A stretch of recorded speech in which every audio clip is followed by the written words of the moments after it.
Okay, so here's the thing we're not considering. Okay. We're always like, Selena can't be the best assassin. What if all the other assassins legitimately suck?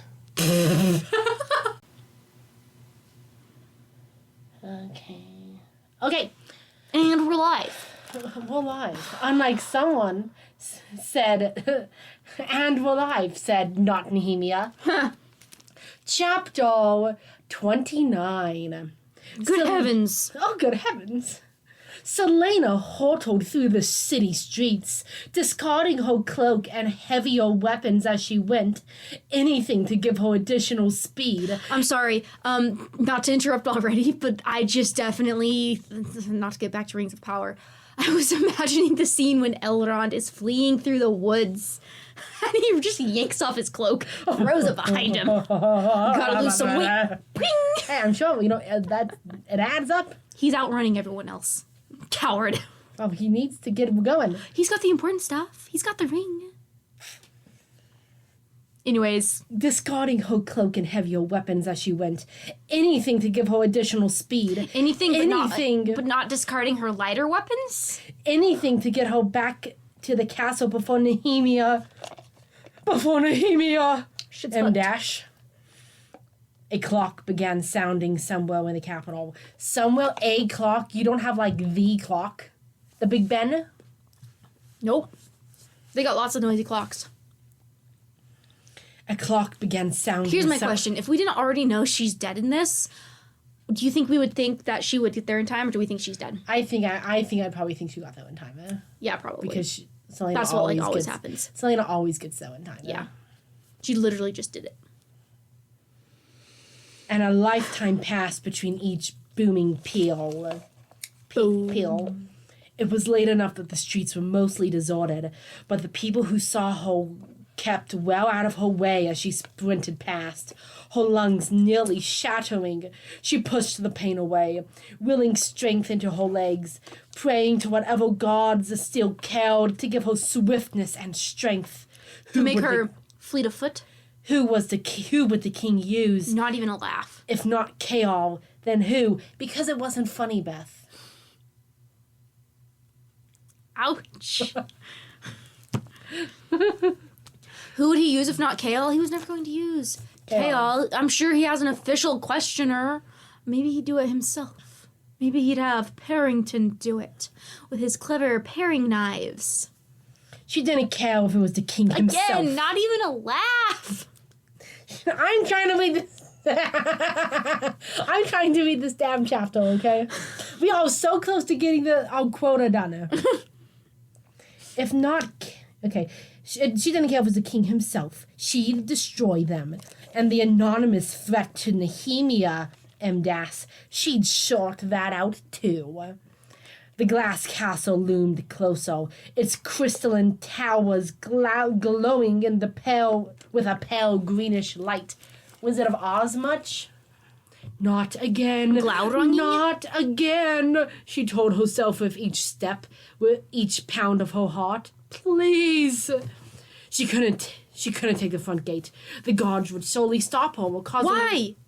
Because she's running in blood-soaked? Or cause a ruckus that might prompt the unknown assassin to act faster. The unknown assassin? It's not an unknown assassin. The king is literally like, I'm bringing you to questioning, and I'm going to kill you while you're there. You walked right into it, Nehemia. Questioning. Because you're like, no, I want to see what he asks. I want to see how much he knows. Okay. Read. I have Boba to keep me calm. Please let it walk. Just let me get 5 goddamn sentences out. There was a high stone wall bordering one of the gardens. It was closer and far less monitored. She could have sworn she heard hooves thundering after her, but there was nothing in the world except her and the distance to Nehemia. She nailed the stone wall. She couldn't have outran a horse across the city unless, the horses have to take really circuitous routes. Mm-hmm. Oh, the horse was just really behind her. No, she's fleet-foot. All right, Reed, I will let you get at least 5 sentences out without saying anything. Her blood roaring in her ears as she made a running jump do it. She hit. I'm counting down on my finger. I mean, I'm counting up on my fingers just so everyone knows what's happening. I guess I have to start over though because I just interrupted. Dang it! Dang it! Okay. She hit the side as silently as she could. Her fingers and feet immediately finding Porteous, digging in so hard her fingernails cracked. She scrambled up and over the wall before the guards even looked her way. She landed on the gravel path of the garden, falling onto her hands. Somewhere in the back of her mind, she registered pain in her palms, but she was already running again, careening toward the glass doors that led into the castle. Patches of snow glowed blue in the moonlight. All right, that was 5. Okay. I've literally had something since, like, before to say. What? How quietly can she smash into the side of a wall? No. Yeah, How did she climb the wall? Pass me my drink. It's a rustic-looking wall, so there's actually lots of portresses. Did it say that? No. So, like, yeah. What kind of wall is it that she can grip with her grippy hands and, like, dig her fingernails in? Like is it just, like, boulder wall? I would guess so. Or, like, no, but why would it be that, though? Especially if this is, like, the whole wall of the castle. It seems like the castle would be pristine. Yeah. Very nicely cut blocks. Yeah. It's, again, stupid. Also, you'd probably want to make the walls around your castle so, like, you know, it can't be climbed by hand. Mm-hmm. Oh, but no worries. Actually, this is all explained because you'll find this out later, but she's Fae, and she has magic. Well, canonically, we don't know that. Canonically, in the book, this is just stupid. Text. The bow was not keeping me calm. I think the sugar is just keeping me engaged. Okay. Okay, well, start the countdown again. She'd go to Nehemia's room first, M-. Go there and lock Nehemia up safely, just so that she can't escape when the attacker comes in through the window, through the walls, till the sweat. Just down my balls. All right, you interrupted, so I can interrupt here too. Yeah. Okay, so like, hey. Selena has been told, oh, I think it's going to be too late by the time my people who already left get there. And so her thought, you can steal some of my boba, fine. Her thought is, oh, yeah, Nehemia will still be in her room. That is really that good. Sweetness, way more enjoyable than this one. Yeah, it's really nice. Oh, wow. Delicious. Like, why is she like, oh, she's definitely in her room. I'll go there first. She's going to be questioned. Why do you think she's in her room right now? Because she doesn't think. Yeah. All right, because I'll start the countdown Selena has the first thing that crosses her mind, and she either accepts it unconditionally or throws it out unconditionally. And then take down the bastard who was coming for her. That was the end of the last sentence. It does not count. Oh my gosh. Okay, now you can start the new sentence. Archer's men could go to hell.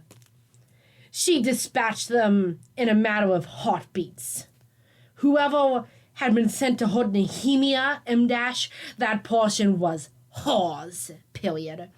Hers to take apart bit by bit until she ended them. She would throw the remains at the feet of the king. Have any comments? Nothing more than what's already been said, and this is just so stupid.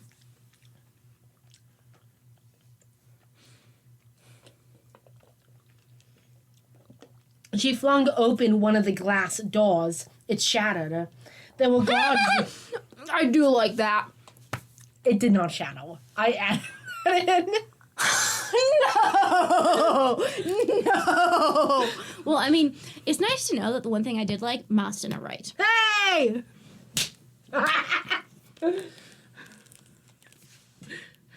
No iron tasting porridge. No shattered glass. What will it take to keep you happy? My goodness. The best things about this is Tia's improv. If only she'd yes and me more. Beth, it's hard for me to yes and you when I am want to read. struggling to read line by line. All right, continue.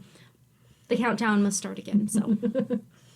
The guards were loitering about, but she'd picked this entrance because they knew her, M-dash, and knew her because they knew her, M-dash, and knew her face. Period. She didn't expect to glimpse Dorian, though, chatting with them. His sapphire eyes were nothing more than a glimmer of color as she sprinted by. She could hear shouts from behind her, but she couldn't stop. Can't stop. Well, oh, dang it! I can't interrupt! Not again! Not again! Can't stop, won't stop. Impossible challenge for Beth right here. Beth made 5 sentences to interrupt me.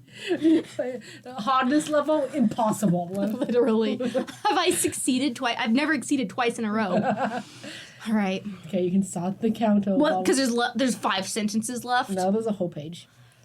She hit the stairs, taking them by 2s and 3s, her legs trembling.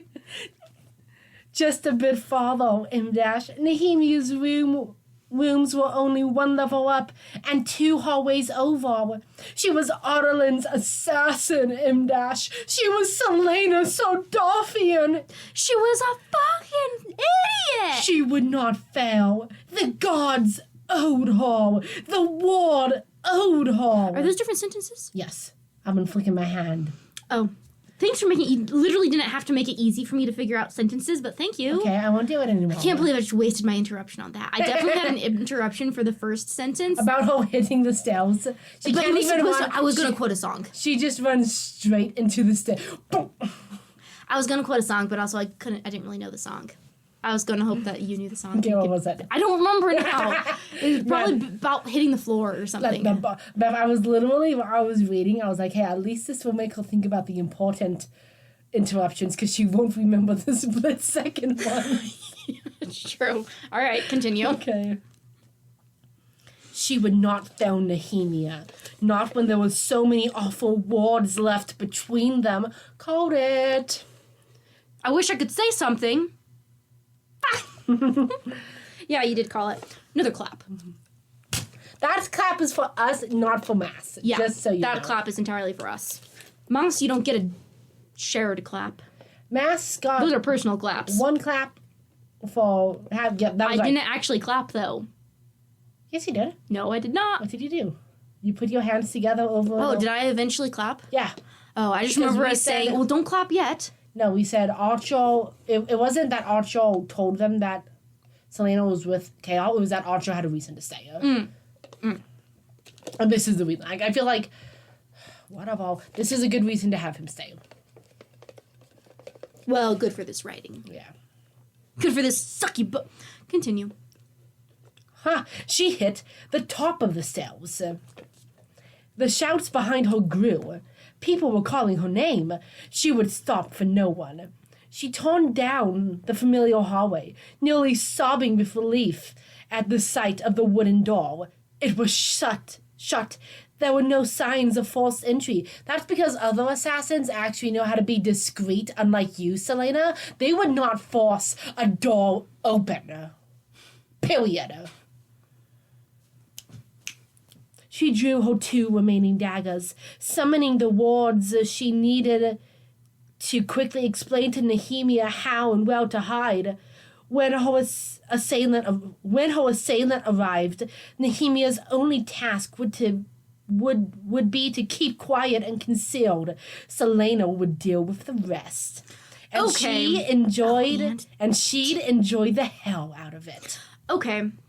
Really funny to have her say, like, she was Aderland's assassin. She was Nehemia's friend. Anyways, once again, bringing attention to Aderland's assassin. And then having her just, like, being the worst possible way up these stairs. She's slamming into things. Literally, people are calling her name. They're like, whoa, there goes Selena Sardarfian, the king's champion. And she's like, wow, look at that. It's like, oh, I am Aderland's assassin. I'm gonna do this. And, like, she's leaving a trail of haphazard destruction in her wake.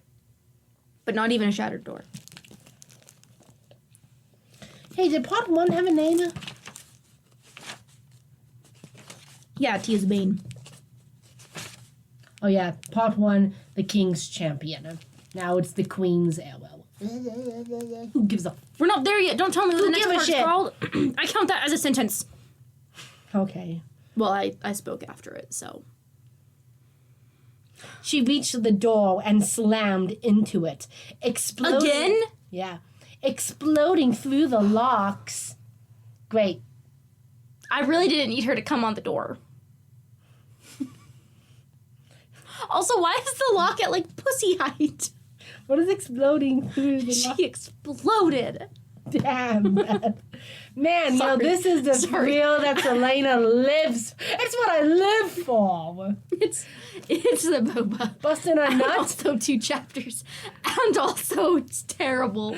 Busting a nut? Nay, nay. Busting the door. Can I have an amen? Amen.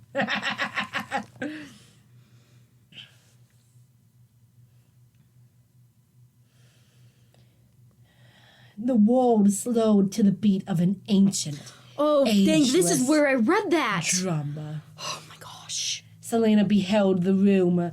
Blood was everywhere.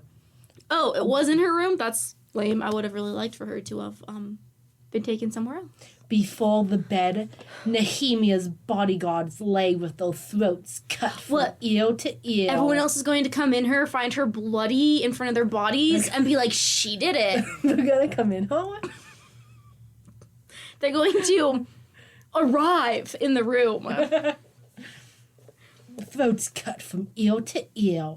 Though internal I'll organs... say someone else was described as having their throat cut from ear to ear.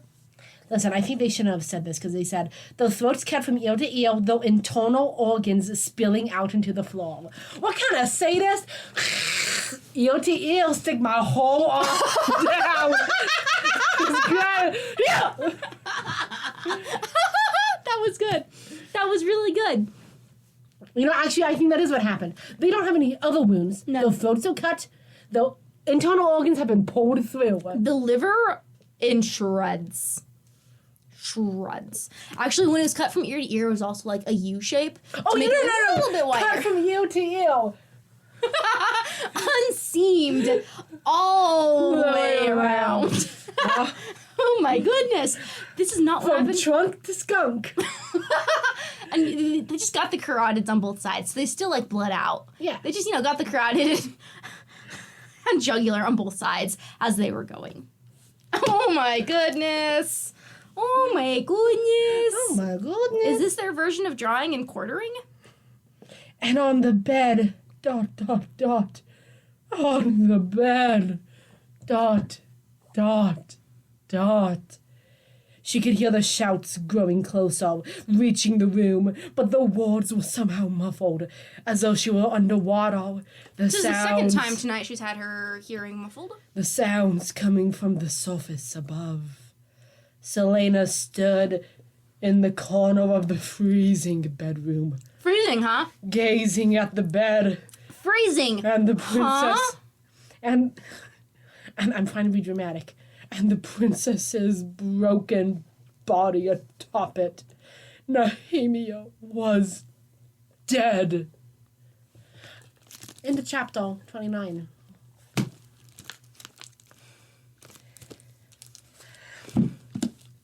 Thank you for listening to the first half of Crown of Midnight.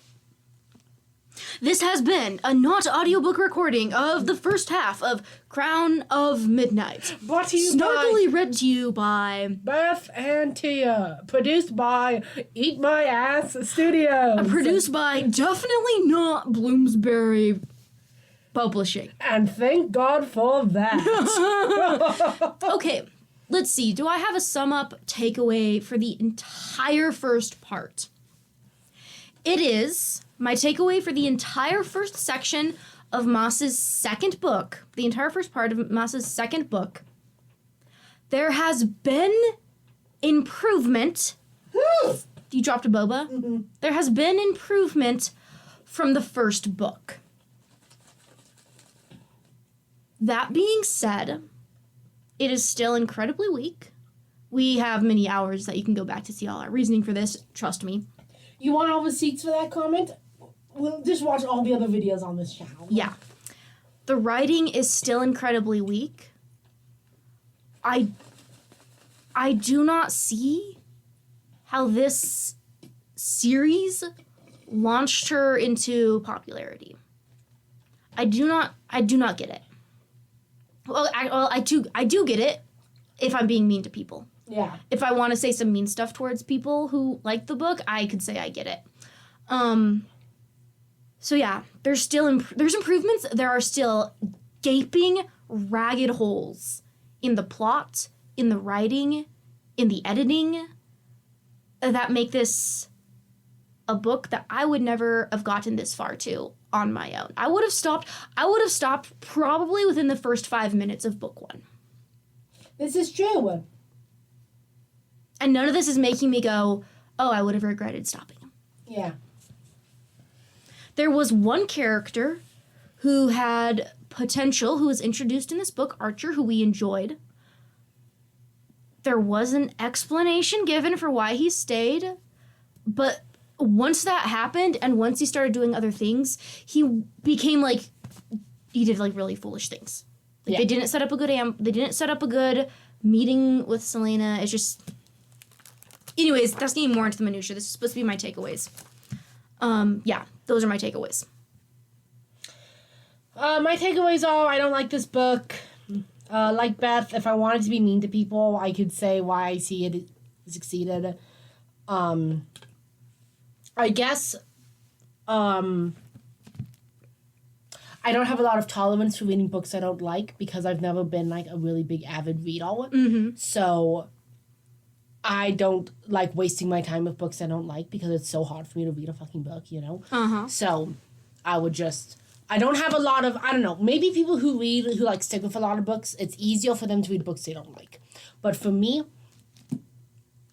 I don't read books I don't like. So having to read one that I really dislike, and I mean, like, you know, I've read books I didn't like for school and stuff, but that was different. But, it's tough. It's tough. I feel a little ridiculous that this book is inspiring such passions in me. And if it wasn't for the sake of the book club, I would put down this series and never pick it up again.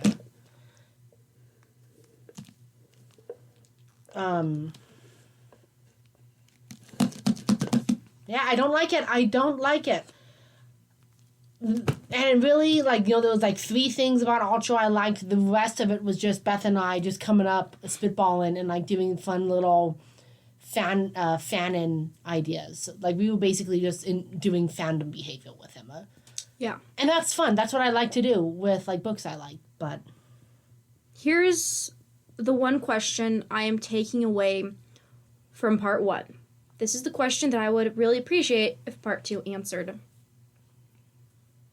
I want to know why Archer was written as, when he first showed up, as being hyper-masculine and then shown to be a coward, one might say. Yeah. Was he acting? Yeah. Was he not? And why did Maas do that? Because I am currently feeling very harsh on how she did that. Mm-hmm. That it's trying to highlight, oh, he's such a coward. We were highlighting his masculine and now he's not a masculine man. Mm-hmm. Which I do not like. Yeah.